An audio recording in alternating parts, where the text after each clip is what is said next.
G'day, welcome to the Financial Bloke Podcast, the podcast for people seeking the wisdom needed to grow their family's wealth and live a happier, healthier and more prosperous life. My name's Ben Law and I am the Financial Bloke.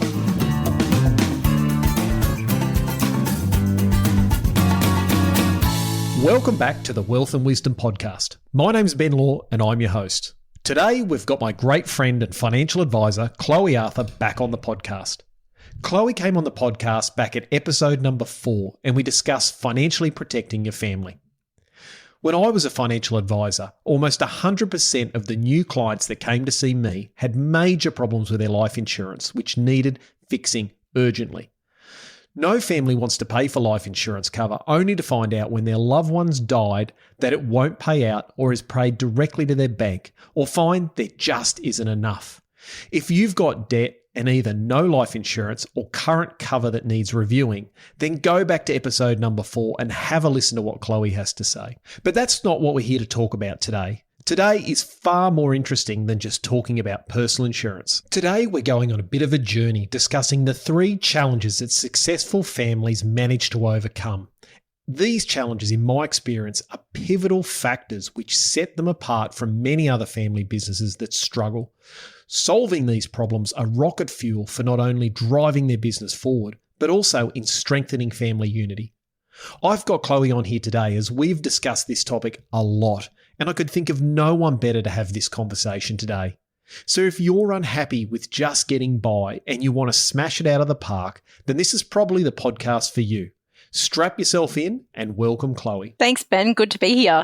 Now, Chloe, when I sold my business and retired from the financial advice industry, I took 12 months off for a trial retirement. And I think that's when my wife got sick of me and gave me the ultimatum. She said, find something to challenge you or I'm sorry, but I'm going to have to kill you.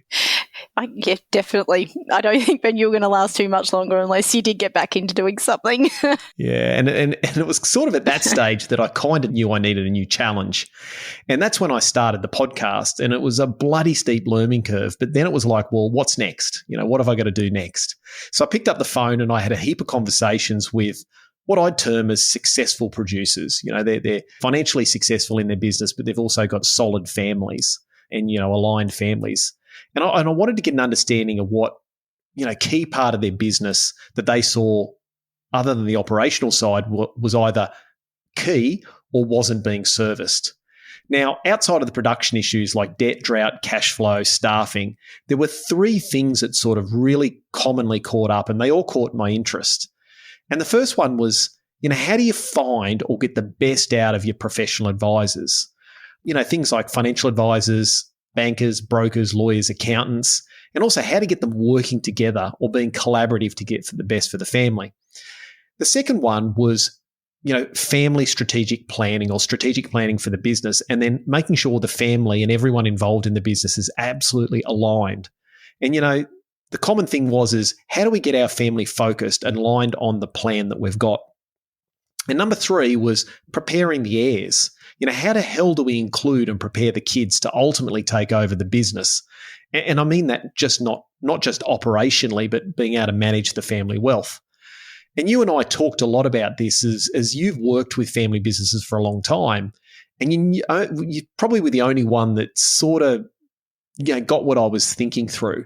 And I know you said at the time, Ben, it's kind of like a family office.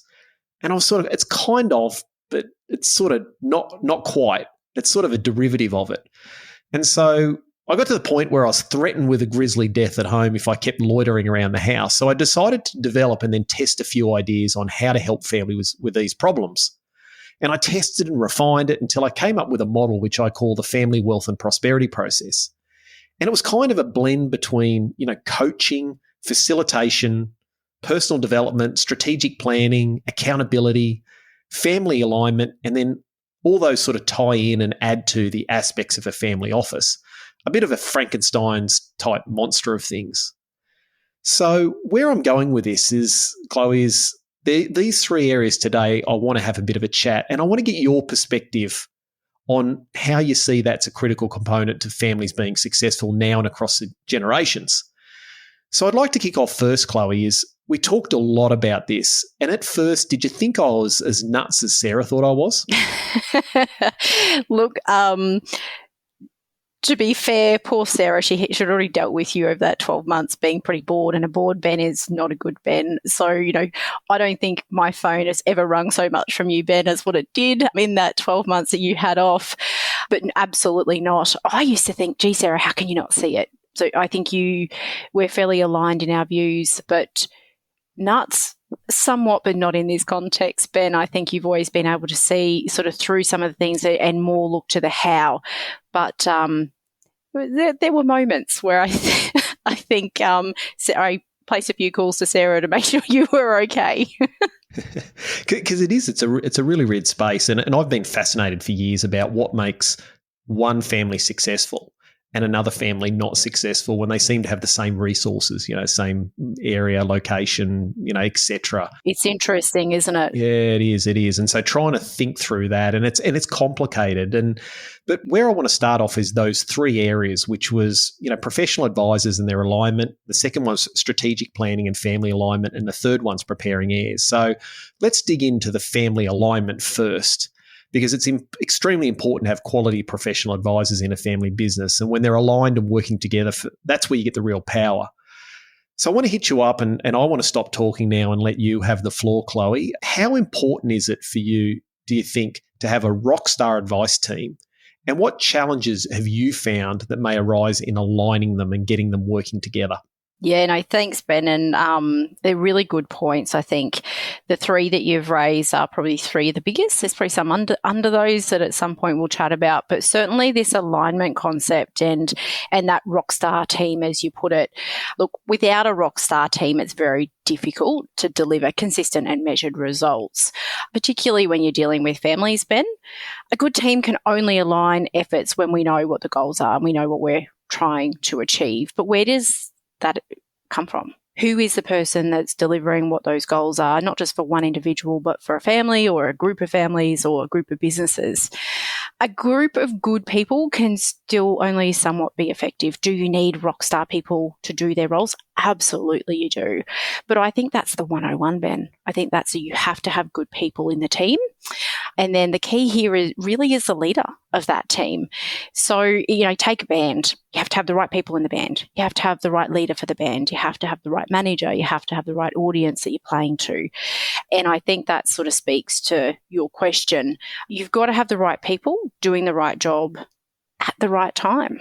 Quite often, some of those complexities and issues that you've raised is we are often trying to do things at potentially the wrong time as well. So, good people are fundamental, but if you still have good people working to the wrong goal or doing it at the wrong time, it can sort of cause some unexpected issues for the families.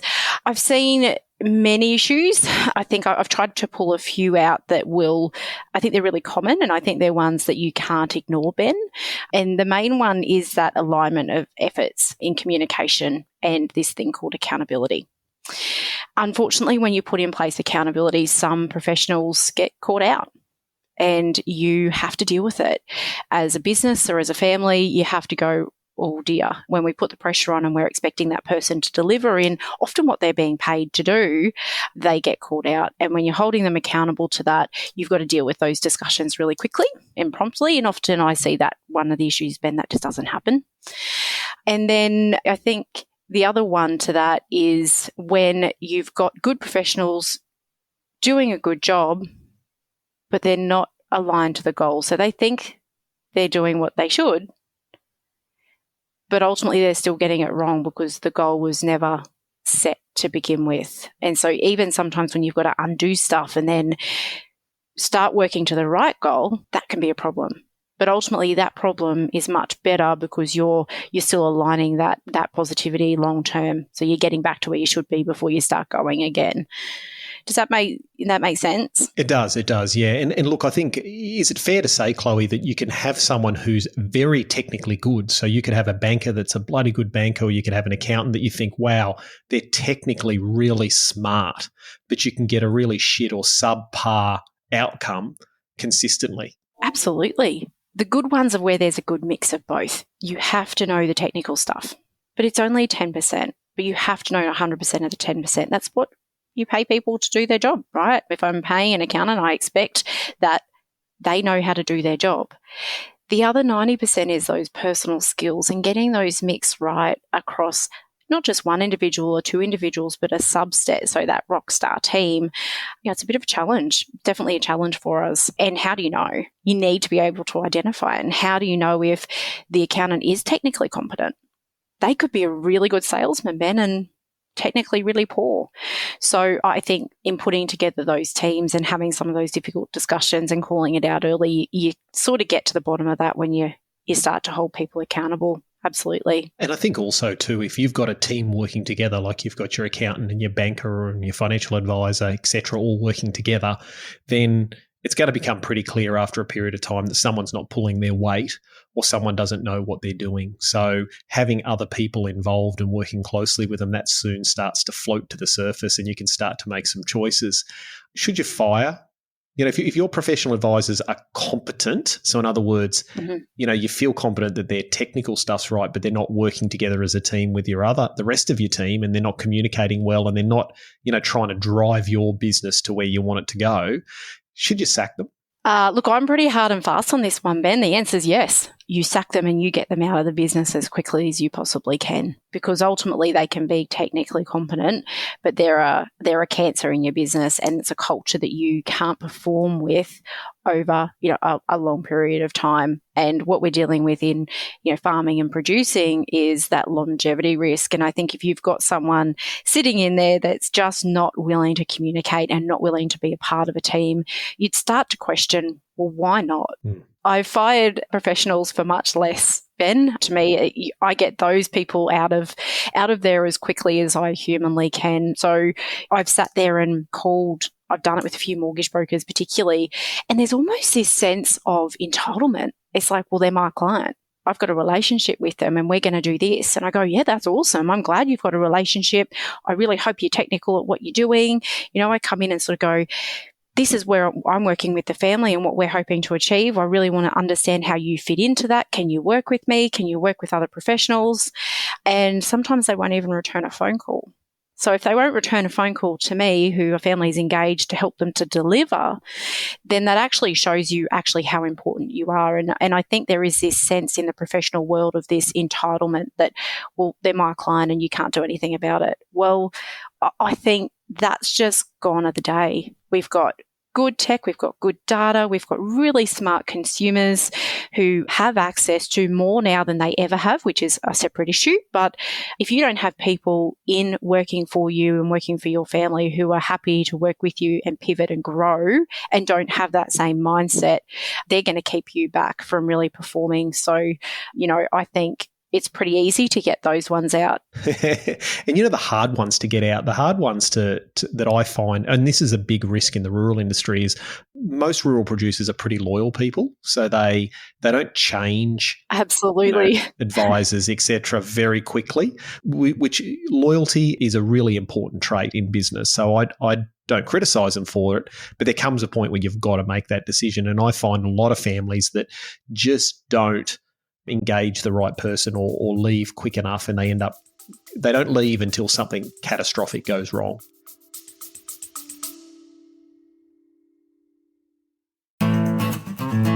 Today's episode is brought to you by AgriCoach. You've worked bloody hard over the years and you've built a solid operation.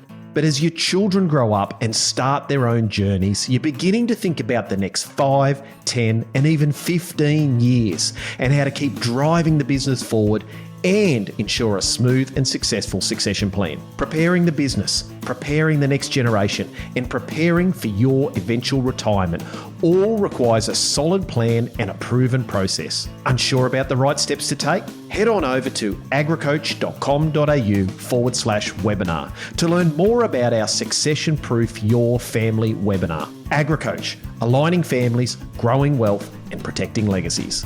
And now, let's get back to the episode.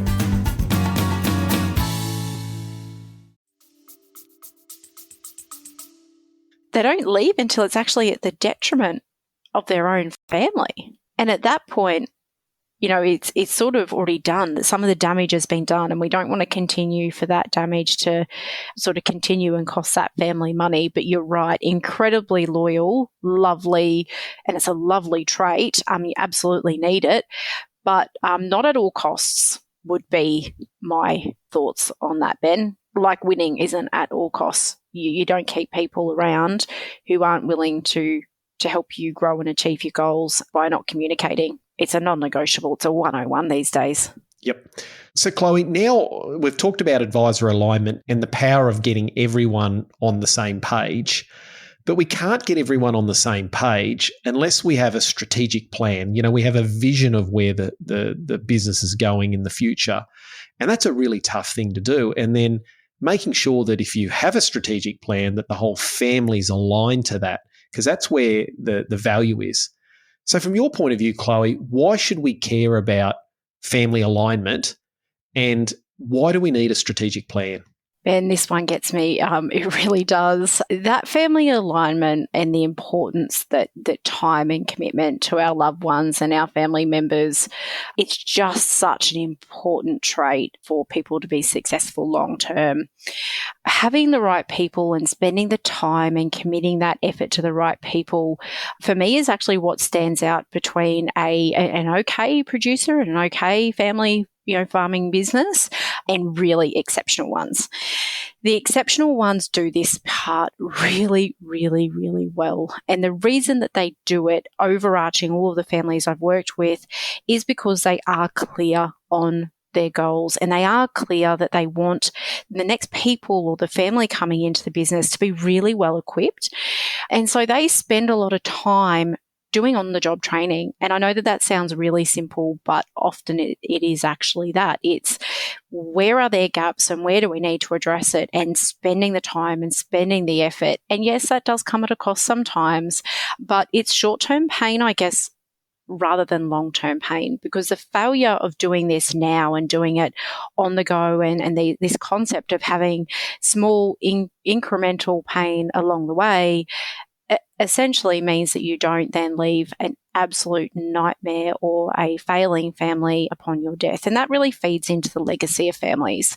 So when I was working predominantly in this space, Ben, and I'm sure you can attest to this, I didn't shut up about legacy.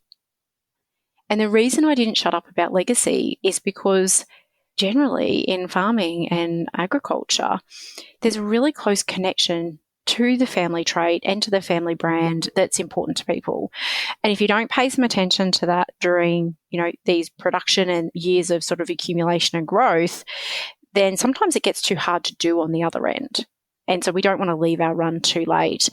Why is it important? And why do we need to align them? Because if we don't, you're probably not going to achieve that exceptional growth or those relationships that you and I spoke about earlier, is that fine balance between having really good people, having them educated, and having them ready to go. That ready to go bit, I think, is something that probably in even the last couple of months has even played more of a focus in my career than it has previously. I've had, unfortunately, people die, and I work in the life insurance space predominantly now, and unfortunately, they've not been prepared, and all their intent and everything that they wanted to do building up to, unfortunately, them passing is starting to be seen that it wasn't their intent, but it is the result of a failing family now, because the family's not equipped to continue to run that business. And it's actually quite sad to see. And the ones that do this really well have a plan around how they're going to manage it. They have those close alignment to professional advisors to keep them going, to answer questions, to keep them accountable, all of those things. And unfortunately, that just doesn't exist in everyone's world, but certainly something that can. I think is the other thing is, how do you actually do this? It's hard. We don't have a lot of structures in Australia where you can actually lean on and go, well, this is the how. This is the how we do it, and we're gonna put in place a plan to go from here to here and underpin your own values and your own legacy with the right people and the right team. So when it's not done, the people aren't prepared to take over. It's just that simple. And when they're not prepared, unfortunately, we end up selling assets and we lose generations. And I've listened to your other podcast where you've two to make it, one to break it. Unfortunately, it's very true. But yeah, it is tricky. We don't want to leave uneducated, ill-equipped people or family members behind, it's a recipe for disaster. So not anyone's intention, Ben, but unfortunately I've seen the result of that poor planning. Yeah, totally concur. And it's interesting, Chloe, this was a big issue for people, for a lot of families. I find now is people seem when they first start off in business to be really driven, and they might do it for 5 to 10 or 15 years. And then all of a sudden they hit this brick wall and they're like, well, I've been head down, bum up for so long, and I've sort of got to where I've got to, and I go, wow. And they're like, what's next? What's the plan? And they're at a bit of a loose end. And of course, when they talk to their accountant or lawyers or bankers, or when they try and talk to their kids about what the future looks like and how we can get you involved and what opportunities they are, they're at a loose end because they have no strategic plan.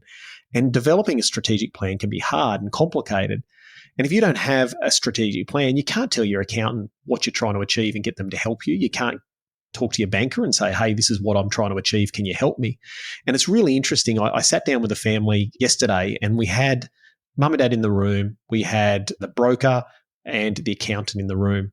And the accountant's saying, we've got all these complex tax structures and I'm really concerned about, where we're going and what we're doing. And they were at a bit of a loose end. And we took out the strategic plan, 2-page strategic plan, whacked it on the desk, so to speak, and said, that's the plan. And the accountant went through it and said, holy shit, I get it. This all makes sense. And the accountant was able to do their job then and say, oh, I get where we're going. And then the broker was about to say, oh, so this is where we're trying to get to in the end. Absolutely. And so rather than just dealing with today's stuff, they're thinking about the future and the creative ideas that came out of, well, if your objective is to get to here, here's what we should be doing from a structuring and a tax and cash flow point of view. And then the broker's like, oh, well, then we better change our financing and I can have a better discussion with the bank. And the client's eyes just lit up. It was like, holy shit, I can finally see a vision here. When you bring children into that, so adult children into developing that strategic plan, it doesn't become mum and dad's strategic plan. It becomes the whole family's. And then everyone has buy-in. Exactly. It becomes our plan. And often I see exactly that. If I go out to my accountant and I tell him what I think he needs to know to do his job, and then I go to my advisor and I tell them what I think they need to know to do their job, it's actually not their fault. It's the failure to plan and put some structure around what those goals are, and not just monetary goals either, Ben. I think that's the other thing, is the overall big picture. Having a place to have it and staying accountable to it. When you rock up and you've got rock stars in the room and we're all talking about that, my goodness, the feeling in your gut that you've got that goes, gee, we're really on track here to success. And is it going to be easy? Probably not. Nothing much is. But you know that you've got people in the room saying, now that I know that, how about we do this? And probably a good example of that is I was sitting with a very large wealthy family where we were trying to get an extra $4 million worth of lending out of the bank. That was become very difficult. And I sat and put really key people around the table. So we had the bank manager, we had the broker, we had the insurance advisor, and we had the accountant, and obviously myself coordinating it, Ben. And essentially what ended up happening is we realized that if we started paying for the right things out of the right entities when everybody was involved, and we pulled back on some of what we thought were important goals at that time, we could actually achieve the cash flow that we needed to get the lend. But without talking together, that was never going to be achieved. And that's that concept of, and I know you do this particularly well, actually bringing the people to a table, putting them in a table or in a room, whether that even be virtually, and sitting eye to eye and understanding and talking through problems. Good professionals deal with problems when they come up very quickly, and they don't hide behind them. They'll just have the conversation. I have a bit of a non-negotiable in my business, Ben, where you can say anything to anyone so long as it's done professionally and politely. And in business, we have to have hard conversations. So I think that bringing of everyone together physically, that talking and communication to that overarching goal, that's where you see the success. That's where it really starts to get a bit of a mind of its own. It's that roadmap and following it, but you've got to make sure that roadmap is right. If it's wrong, it's not very much fun. Correct. And, again, with the family, if you get the family all in a room and they say, look here, we've got to come up with our roadmap or our strategic plan for the future, it's quite amazing when you get the younger generation coming through, because quite often mum and dad feel an intense pressure to have all the answers. And that's what I find. They come to me and they're like, well, I sort of got a rough idea, but I don't really know what the plan is. And the next generation's looking up at mum and dad going, oh, we don't know, or we've got some ideas, but how do we get us all on the same page? And when you create a plan together where everyone has ownership and alignment and it's benefiting everyone, then that's actually rocket fuel. And I think it's another really important thing just to dump in here is a lot of people get confused. They think if you've got a roadmap or a strategic plan for the family business, it just has to focus on the business. What are we going to do with the farm? What's going to happen here? But it actually should be far more than that. It should be about your family strategic plan. So what's the family doing? What's our vision for the family? It should be about, well, not just how do we make more money or how do we protect what we got? It's like, how do we transition? How do we make our family prosperous, not only now, but across the generations? Because Absolutely. That's where true success comes, is you can make it now, but if it all crumbles into a heap. And the interesting part is that I prattle on about these statistics all the time, but there was some research came out of the US a number of years ago, and it was interesting. They talk about wealth transition. So I don't like to talk about succession. I like to talk about transitioning the family wealth. And wealth can mean different things to different people. Some people, it's just all money. Other, it's about health, happiness, a strong family unit, etc. But transitioning that across the generation. And 13% of the reasons that they found family businesses failed or intergenerationally the prosperity wasn't passed on, 13% of the reason was because there wasn't a roadmap or a strategic plan. And so it's a big issue in not only we don't know where the bloody hell we're going, no one else knows where we're going, but also it's a serious contributor to why that prosperity is going to potentially end at you. And I think it's also in what something you just said in that, Ben, reminded me that a lot of the time it's quite a profound process. It's really enlightening because what we end up finding out is that mum and dad's view of wealth, and I know you ask your people on the podcast what their view of wealth is and success, is very different to the next generation. They want different things as the ones before them did. So not just having this, it's all about me, and we think it's all about money and it's all about, the price per acre or it's all the price per head of cattle or whatever your measure is. It's actually very, very rarely is it truly about that. It's truly about the things that get us out of bed in the morning and playing to each other's strengths and including those non-tangible things. And that's why I talk about legacy a lot, because legacy is it's the statement. It's the statement when you're not here anymore, what are people going to think of you? And very little of that comes down to how many acres you sold or, how many head of cattle you had on your property. It comes down to how you treated people and how you educated and how you brought up and integrated your business as a family and prepared people for success. And I didn't talk about preparing a farm for success. I talked about preparing the people. So if you don't understand those people and you don't understand what's important to them, I'd argue, how do you do that to start with? And ultimately, it's just not being done. And where it is being done, I think they've got components of it. And we don't always get this right perfect every time, right? It's a journey. So it's something you just have to continually have on the table. But such an enlightening conversation to have with those people that, you love and trust to build upon, Ben. I couldn't agree more, Chloe. So, Chloe, I want to jump into the next one, which is preparing heirs. And when I mean heirs, that's the people that are going to be taking over from you. That's the next generation of people coming through. And I often see how parents struggle with preparing their kids to take over the business, whether it be a farming business or any business at all. It's just one of the things they struggle with.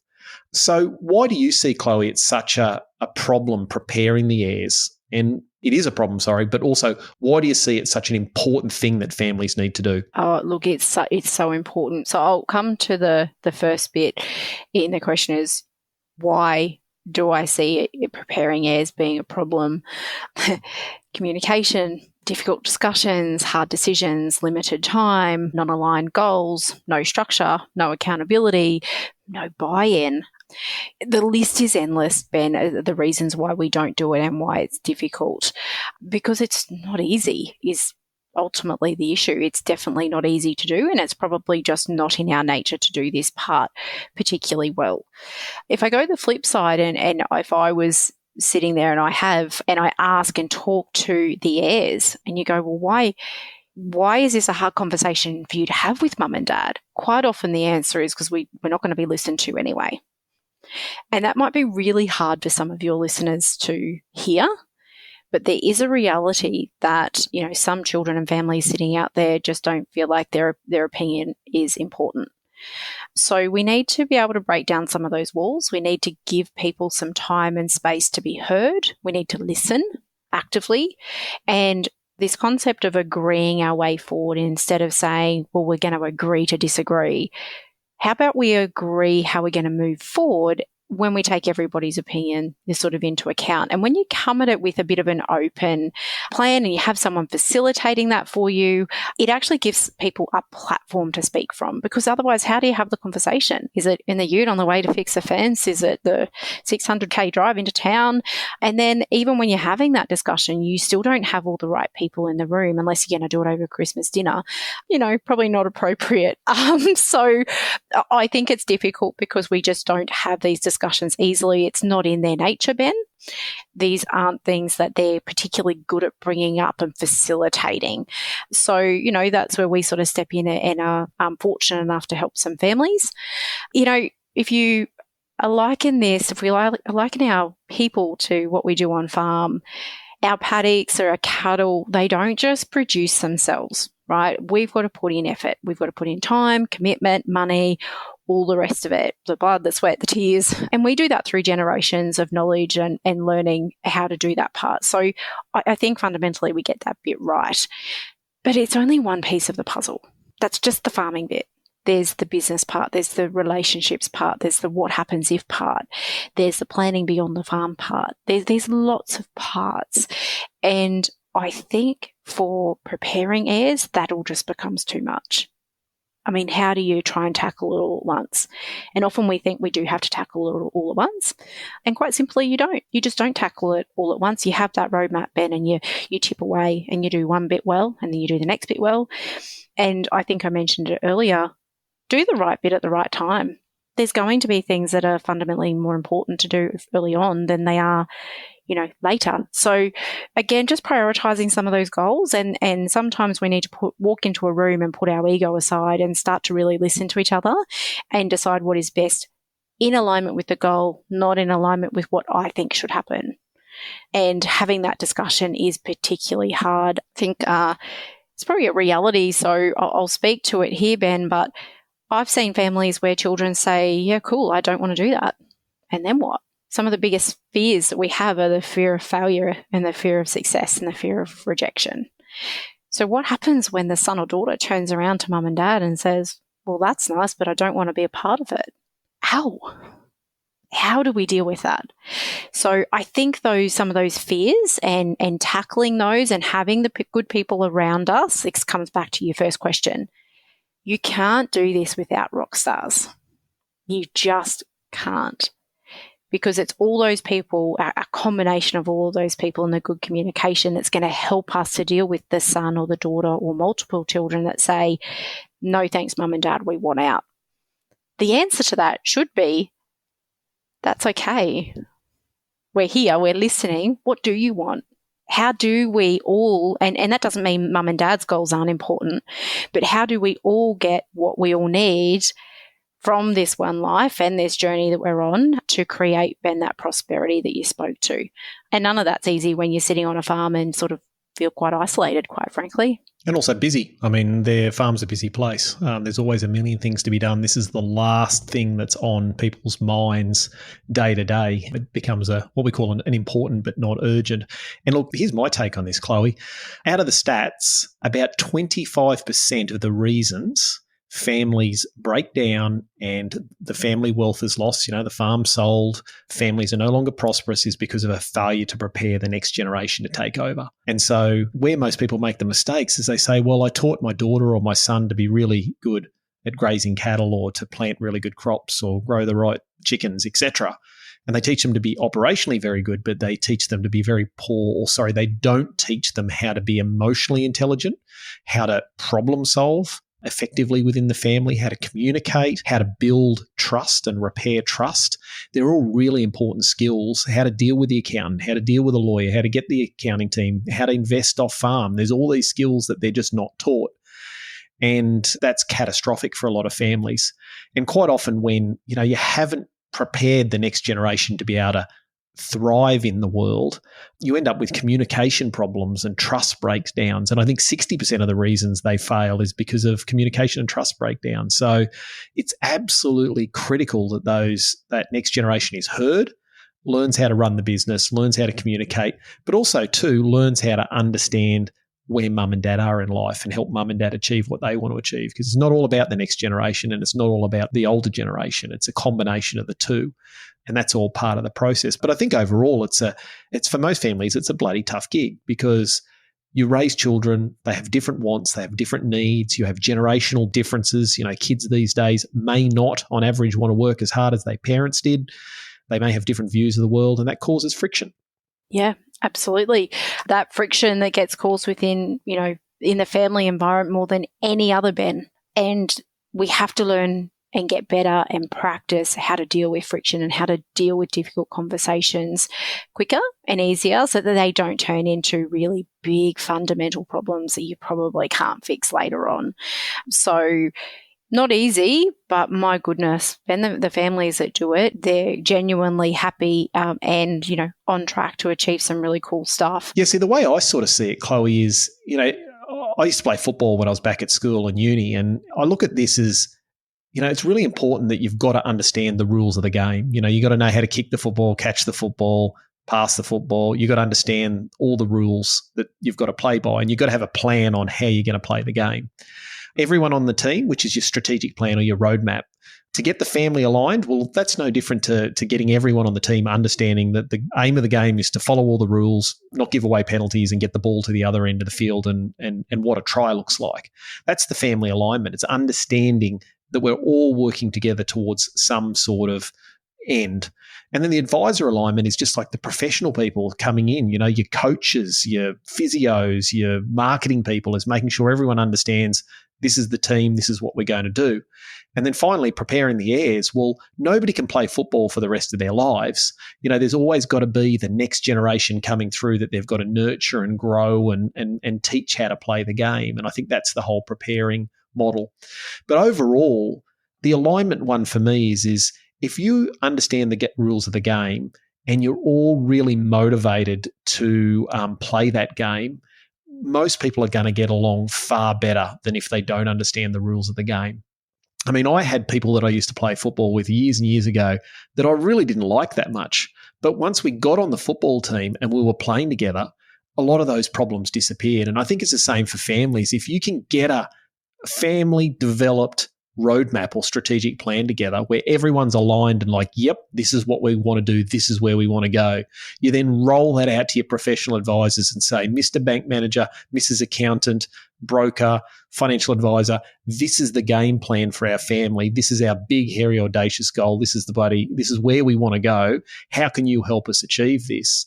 And then you start making sure the next generation coming through has got all the skills they need to do to succeed. You're eventually going to have a winning team and hopefully winning across multiple seasons, or in this case, multiple generations. And I think that's the simplest analogy I can give actually for this type of scenario. Oh, absolutely, Ben.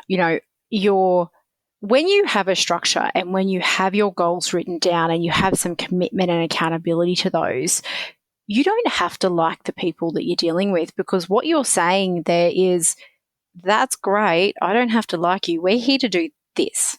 Are you able to do this for me? And I'll bring it back to another point. And I know you've just done a podcast around infertility. So for anyone who hasn't checked it out, you absolutely should. It comes down to, I think, being able to trust the people sometimes and not necessarily like them. And the best way I can put that is when I was going through fertility treatment to have our first daughter, Matilda. And, that took us 5 years and it was horrible and it was hard and all of those things. And I interviewed and met with about 6 different doctors. And Ben, I picked the one that I liked the least, but I trusted him the most. And I never had to question his technical capabilities. Sometimes I questioned his personality and bedside manner, but I made a decision that ultimately ended up us having children, and that was the goal. So you don't always, and he was only there for a period of time, and certainly won't be going to a barbecue with him. But the point is, when you're constructing family relationships and you've got people that you need to be around you, you've got to trust those people. So you have to trust your players. You've got to trust key people and key roles to deliver. And if they don't, we call that out early. And you've also got to trust that structure around you to guide you in the right direction. And that's the coaches. That's why we always see them in the media, right? That's why they're the people that ultimately make or break teams. It is that leadership. And if you don't put some effort and time into that leadership, you're going to be putting effort and time into repairing broken relationships and broken structures, and could be big tax bills or other business issues that will come up. So either way, you're going to invest time. Or even a shitty Christmas dinner every year when everyone sits around the table. Oh, yeah. We've all been to one of those, Ben.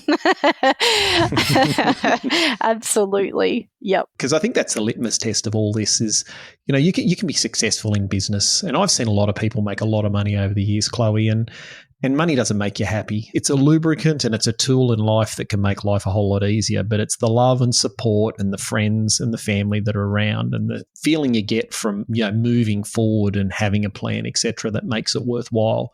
And I can honestly tell you, I've talked to a number of people on their deathbeds over the years, and, I've always liked to ask them discreetly, what are the lessons in life? What would you do if you had your time again? And pretty much none of them said, I wish I had more acres, or I wish I'd got more breeders, or I wish I'd had more money in the bank.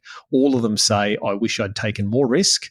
I wish I'd had a closer relationship with my family, and I wish I'd had more fun. Yeah, isn't that true? And I think that's a really important thing to remember. Success means different things to different people. And, if it's all about just having fun and blissing out and you're not financially secure, that's a problem.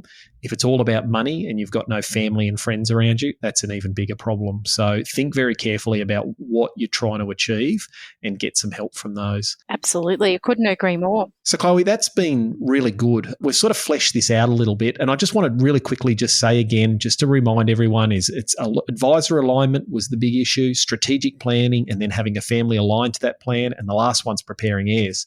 Is there anything else you want to add in there before we sign off, Chloe? Look, I think, Ben, the only thing that I'd add to that is do some research, guys. Find some people around you and sort of trust your gut instincts and get a bit more passionate about having this plan in place.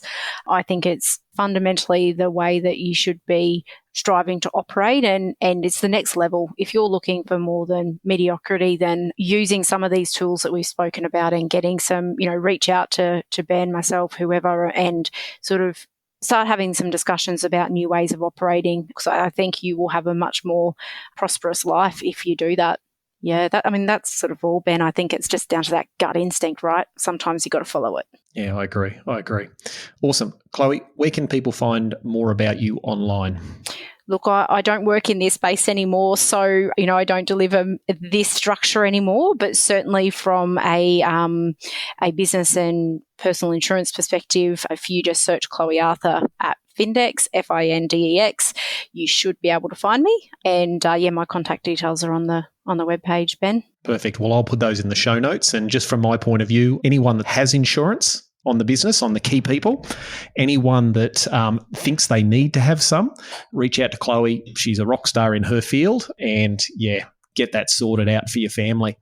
Now, one last question before you go, Chloe, and I normally ask people what their definition of true wealth is, but you've already answered that, so you got off. So you're not going to get off lightly this time. What advice would you give 25-year-old Chloe? Ooh, Ben, that's a tricky one. Thanks for giving me the curveball. I was prepared to give the same answer as last time.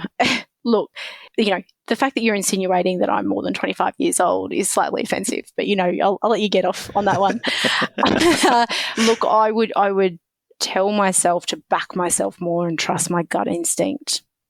I'd go for it earlier than what I have. I think that's good advice for anyone who's younger. My advice to my 25-year-old self is probably very similar. It's like, take the risks, back yourself, because self-doubt's real. Even for people that are very good at things, self-doubt's real. And so backing yourself is a really important point. And the earlier you can do it, the better off you'll be. Absolutely. Look, self-doubt is still alive and well in my brain, but I've got better at being able to move past the self-doubt and doing it anyway. And why not? Yeah. Awesome. Well, look, Chloe, thank you so much for your time today. I know this is a big impact on your time and I really appreciate it, and I'm sure everyone listening will appreciate it. If anyone's got any feedback or any comments, etc., feel free to reach out. And I just want to say thanks, Chloe. No worries, Ben. Thanks for having me. Well, that was a dense podcast today. Now, if you found the podcast valuable, we'd love your support. A 5-star rating on Apple or Spotify and a like and a share on the socials would be amazing. But as always, the best way is via word of mouth, so tell your family and friends about the episode. My name's Ben Law, I'm the Financial Bloke, and I'll see you in 2 weeks' time.